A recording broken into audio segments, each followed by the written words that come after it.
Hello students, class 7th. Today I am going to teach you lesson number 2. Lesson का नाम है पितामहस्य गृहम अगच्छम।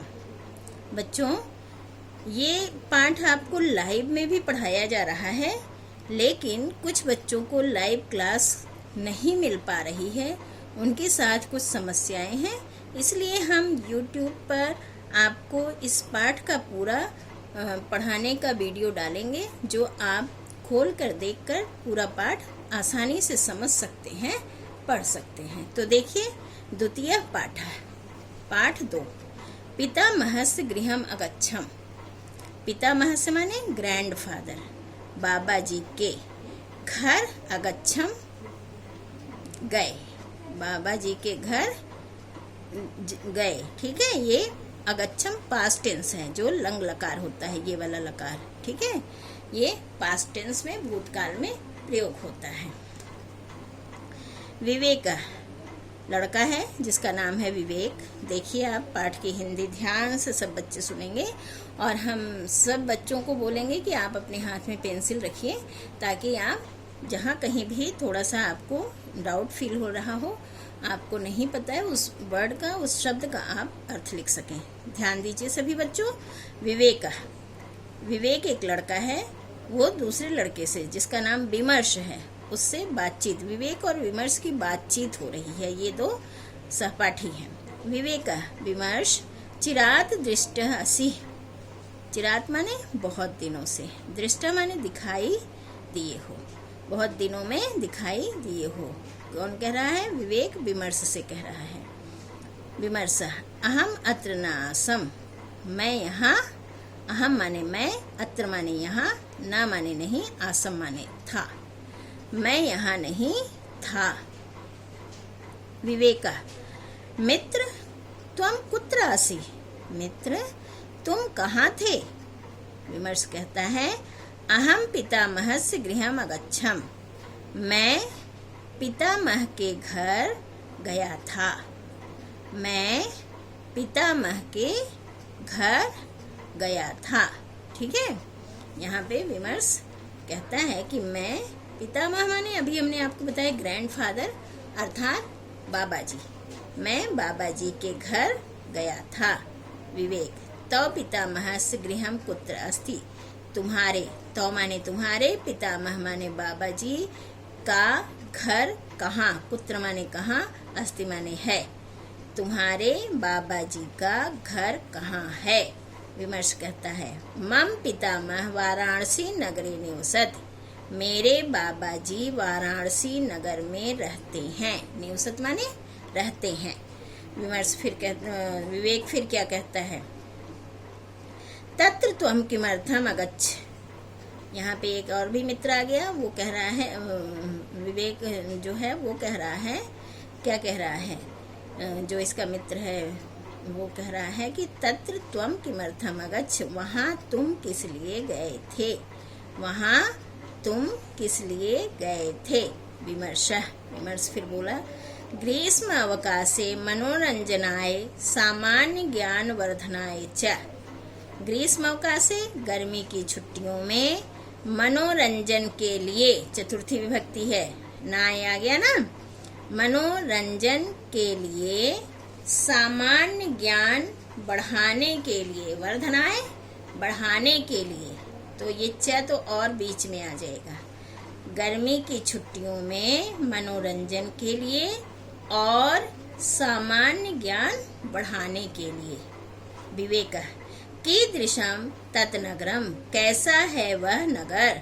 विमर्श अति प्राचीनम शोभनम च। अत्यंत प्राचीन और सुंदर। शोभनम माने सुंदर, अत्यंत प्राचीन और सुंदर। विवेक तत्र त्वम किम अपश्य कुत्र च भ्रमणाय अगच्छत। वहाँ तुमने क्या देखा और कहाँ घूमने के लिए गए? भ्रमणाय घूमने के लिए, अगच्छा गए। वहाँ तुमने क्या देखा और कहाँ घूमने के लिए गए? विमर्श तत्र प्रातः पितामहेन सह। वहाँ प्रातः पितामह के साथ, पितामह बाबा जी के साथ, सह माने साथ, गंगा तटे, गंगा तट पर भ्रमणाय अगच्छम, घूमने के लिए गया, गंगा तट पर घूमने के लिए गया। तदा कदा नौका विहारम च अकर्मम, जब कभी नौका विहार, और यदा माने जब, कदा माने कभी, नौका विहार भी करता था। जब कभी मतलब कभी कभी, जब कभी नौका, जब घूमने जाते थे ना तब, यदा तब, कदा कभी नौका विहार भी करता था। ठीक है, फिर से देखिए इस लाइन को। वहाँ प्रातः बाबा जी के साथ गंगा तट पर घूमने के लिए गया, जब कभी तब कभी नौका विहार भी किया। ठीक है, आइए। किम त्वम गंगायाम स्नानम अकरोह, क्या तुमने गंगा में स्नान किया? देखिए ध्यान से, क्या तुमने, विवेक पूछ रहा है, क्या तुमने गंगा में स्नान किया? तो देखिए विमर्श क्या कह रहे हैं। मित्र अहम गंगायाम स्नानम तरणम च अकर्मम, मित्र मैंने गंगा में स्नान और तैरना भी किया, मैंने गंगा में स्नान भी किया और तैरा भी। गंगा स्नानेन दानेन च पुण्यार्जनम, ध्यान से देखिए, गंगा स्नानेन दानेन च पुण्यार्जनम अकर्मम, गंगा के स्नान से और दान से पुण्य अर्जन किया। गंगा में स्नान से और दान से पुण्य अर्जन किया, अकर्मम किया। पुनः दैनिक कार्याण, और फिर रोज के कार्य, डेली के जो रूटीन होते हैं, दैनिक कार्याण, रोज के कार्य करके, कृत्वा करके, मंदिरेश देव आराधनम च कर्मम, मंदिरों में देवताओं की आराधना भी की। और फिर दैनिक कार्य को करके मंदिरों में देवताओं की आराधना भी, देव आराधना मीन्स भगवान की पूजा की। संकट मोचन मंदिरे, ध्यान दीजिए सभी बच्चे, आप देख पा रहे हैं, हम सभी बच्चों को दिखाई दे रहा है। हाँ, संकट मोचने मंदिरे रामायणस्य सुंदरकांडम अपि अपठम, संकट मोचन मंदिर में रामायण के सुंदरकांड का भी पाठ किया, सुंदरकांड को पढ़ा। अब विवेक क्या कहते हैं देखिए। सायं काले त्वम कालम कथम अनयः, शाम के समय तुम कालम कथम अनयः क्या करते थे, क्या लाए हो। विमर्श सायं काले कुत्रापि न गच्छम, इसमें ये कह रहे हैं कि शाम के समय तुम कालम समय कथम अनयः किस प्रकार व्यतीत करते थे। तो वो कह रहे हैं सायं काले कुत्रापि न गच्छम, शाम के समय कहीं भी नहीं जाता था। गृहम एव, घर में ही, परिवार सदस्य, परिवार के सदस्यों के साथ, सह माने साथ, वार्तालापेन, ध्यान दीजिए, वार्तालापेन, वार्तालाप करके, मध्य मध्य बीच बीच में श्लोक पाठेन, श्लोक पाठ करके मनोरंजन करता था। ध्यान से देखिए इस लाइन को एक बार फिर बच्चों। शाम के समय कहीं भी, कुत्रापि कहीं भी नहीं जाता था। गृह एवं घर में ही परिवार के सदस्यों के साथ बातचीत करता था और बीच बीच में श्लोक पाठ करके मनोरंजन करता था। विवेक विमर्श त्वम सार्थक रूपेण ग्रीष्मोकाश कालम अनयः, विमर्श तुमने सार्थक रूप से मीन्स सही रूप में गर्मियों की छुट्टियों का समय बिताया।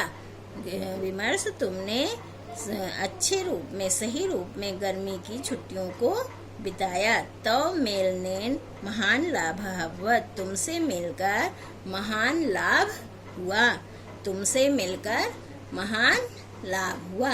ध्यान दीजिए। अहम अभी अवकाशे वाराणसी नगरम गमिष्यामि।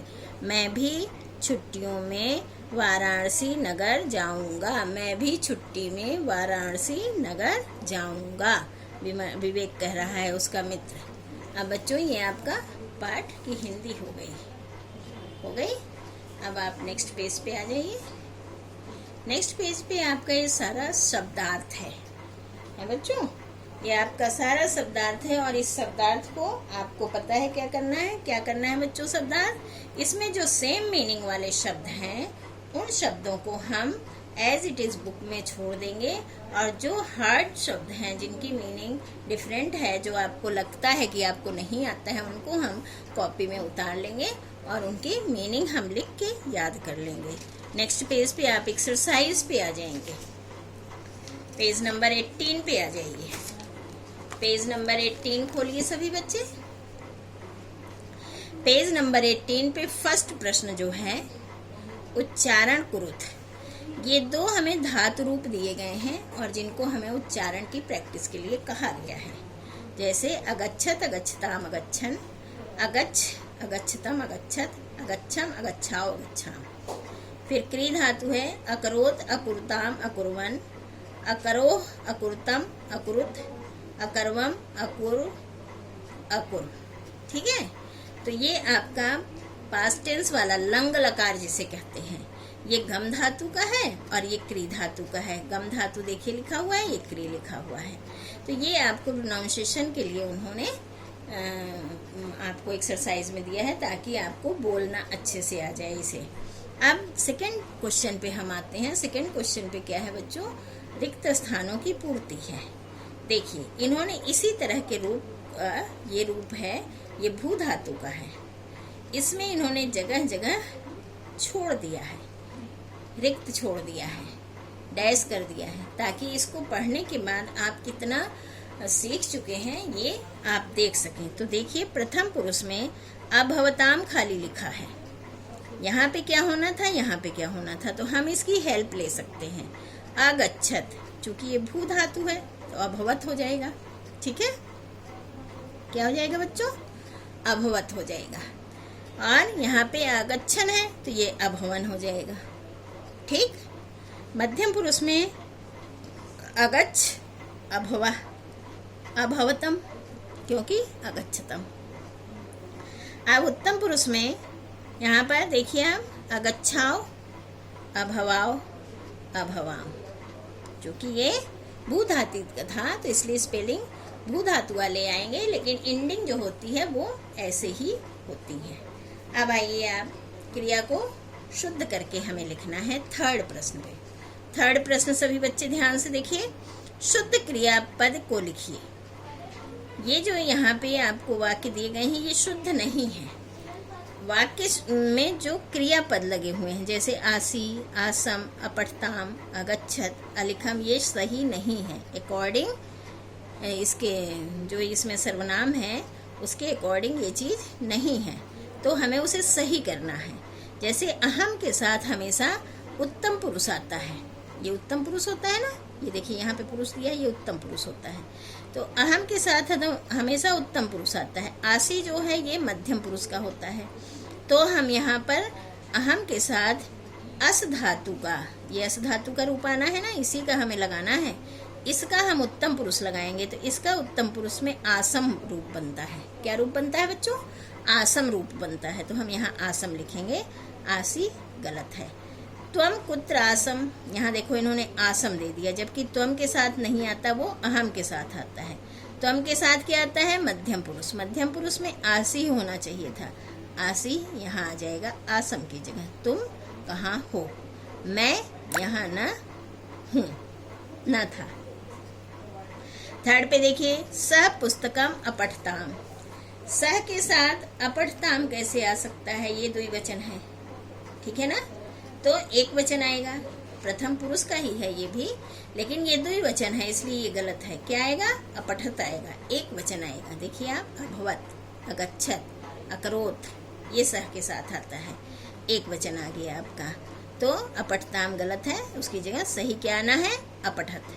अहम गृहम अगच्छत, मैं घर को गया। तो अहम के साथ अगच्छत आएगा? नहीं आएगा। अगर यहाँ नाम होता, सा होता तो आ जाता, इसलिए हम इसका उत्तम पुरुष लेंगे। अभवम मतलब अगच्छम, आगच्छम आएगा। क्या आएगा? आगच्छम। ता की जगह माँ आएगा। त्वम पत्रम अलिखम, यहाँ पे लिखम आ गया, मैं नहीं आना है, त्वम है इसलिए अलिखह आना है। कौन सा पुरुष? मध्यम पुरुष आना है। आई होप सभी बच्चों को समझ में आ गया कि प्रथम पुरुष में थर्ड पर्सन के लिए होता है, और मध्यम पुरुष जो है वो सेकंड पर्सन का होता है, और उत्तम पुरुष जो है वो फर्स्ट पर्सन का होता है। क्लियर? अब आप आ जाइए नेक्स्ट पेज पर। नेक्स्ट पेज पे क्वेश्चन नंबर 4 को देखेंगे। सभी बच्चे फोकस करिए। प्रश्न नंबर 4। प्रश्न नंबर 4 में उचित पद उचित स्तंभ में लिखना है। ये आपका एक बॉक्स है जो ब्लू कलर का, इसमें बहुत सारे शब्द दिए हुए हैं। इस शब्द में लट लकार के भी शब्द हैं और लंग लकार के भी शब्द हैं। तो लंग लकार के शब्दों की पहचान होती है बच्चों जिसमें अ लगा हुआ हो, आगे शब्द से पहले अ लगा होता है। और लट लकार में ऐसा कुछ नहीं होता है, लास्ट के अक्षर से हमें पहचान करनी होती है। तो इसमें देखिए, इसमें जिनमें अ नहीं लगा हुआ है वो सब लट लकार है, और जिनमें शुरू में अ लगा हुआ है वो सब लंग लकार है। गच्छति, गच्छसि, गच्छामि, गच्छन्ति, गच्छत, गच्छामः, इसी में है ये सारे शब्द। देखिए, ठीक है ना? अब अगच्छत वाले भी आप देखिए, अगच्छत, अगच्छा, अगच्छम, अगच्छन, अगच्छत, अगच्छाम। क्लियर? ये आपका क्वेश्चन नंबर 4 हो गया। अब आपका 5 आ गया। शुद्ध विकल्प रिक्त स्थान ने लिखत। इस रिक्त स्थान में हमें शुद्ध विकल्प लिखना है। विकल्प माने जो आपको चॉइस दी गई है यहाँ सामने, ठीक है? तो हम इसमें से देखेंगे कि क्या सही है, उसी को हम यहाँ पे फिल करेंगे। ऑप्शन दिए गए हैं ना, देखिए। जैसे सगृहम, गृहम के साथ अगच्छा आएगा या अगच्छत आएगा?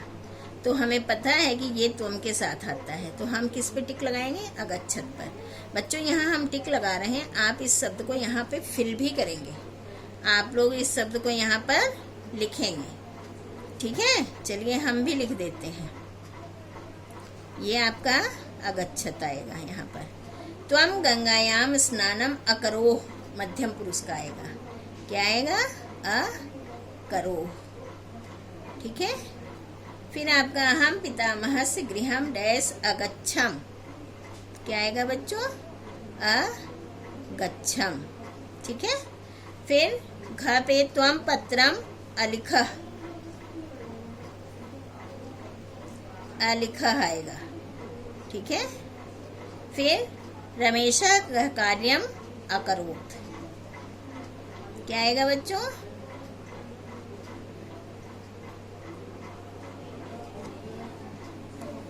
ठीक है? अब ये आपका एक्सरसाइज नेक्स्ट पेज पे थोड़ा सा है, इसे भी हम लोग देख लेते हैं। चलिए, क्वेश्चन नंबर 6 में हमें मैच करना है। क्वेश्चन नंबर 6 देखिए, ये 6 क्वेश्चन है आपका, परस्पर मेल करना है हमें। तो अब हम मेल करेंगे। देखिए, सह के साथ क्या पहचान है, कौन सा शब्द आना है? अपठत। त्वम के साथ मध्यम पुरुष आना है, तो क्या आएगा? अपठः। अहम के साथ उत्तम पुरुष आएगा, अपठम। तौ के साथ प्रथम पुरुष का द्विवचन आएगा, अपठताम।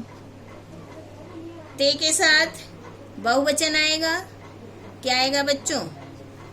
अपठन। युवाम मध्यम पुरुष द्विवचन, क्या होगा मध्यम पुरुष द्विवचन? अपठतम। यूयम मध्यम पुरुष बहुवचन, अपठत।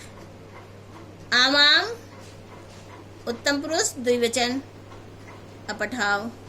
और वयम के साथ आएगा आपका अपठाम, उत्तम पुरुष बहुवचन। तो ये आपका मैच हो गया।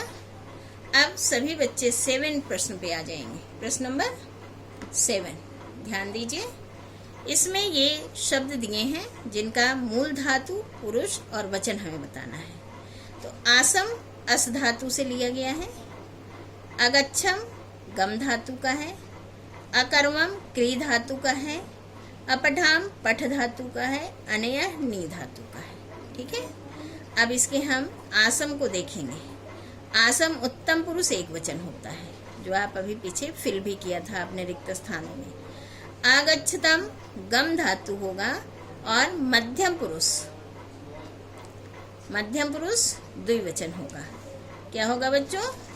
मध्यम पुरुष का द्विवचन होगा। ठीक है, देख पा रहे हैं आप? यस, मध्यम पुरुष द्विवचन। अब है अकर्मम। अकर्मम जो होगा उत्तम पुरुष का एक वचन होगा। अपठाम पठ धातु है, उत्तम पुरुष का बहुवचन होगा। और अनयः मध्यम पुरुष का एक वचन होगा। इस प्रकार बच्चों ये आपकी एक्सरसाइज यहाँ पर कंप्लीट हो गई और हम उम्मीद कर रहे हैं कि सभी बच्चों को अच्छे से समझ में आया होगा और सभी बच्चे इसको साफ सुंदर राइटिंग में बुक में करेंगे। और जो भी आपकी डेट आएगी बच्चों बुक्स चेक कराने की, उस डेट पर आप बुक लेके स्कूल आएंगे चेक कराने के लिए। और धन्यवाद। सभी कार्य आप अच्छे से करते रहें और याद भी करें, क्योंकि अब आपका 17 अगस्त से फर्स्ट यूटी होने वाला है बच्चों। इसलिए बिल्कुल लापरवाही नहीं, आप पढ़ाई पर आप जरा कंसंट्रेट करें और सिंसियरली अपनी पढ़ाई और स्टडी वर्क कंप्लीट करें। धन्यवाद।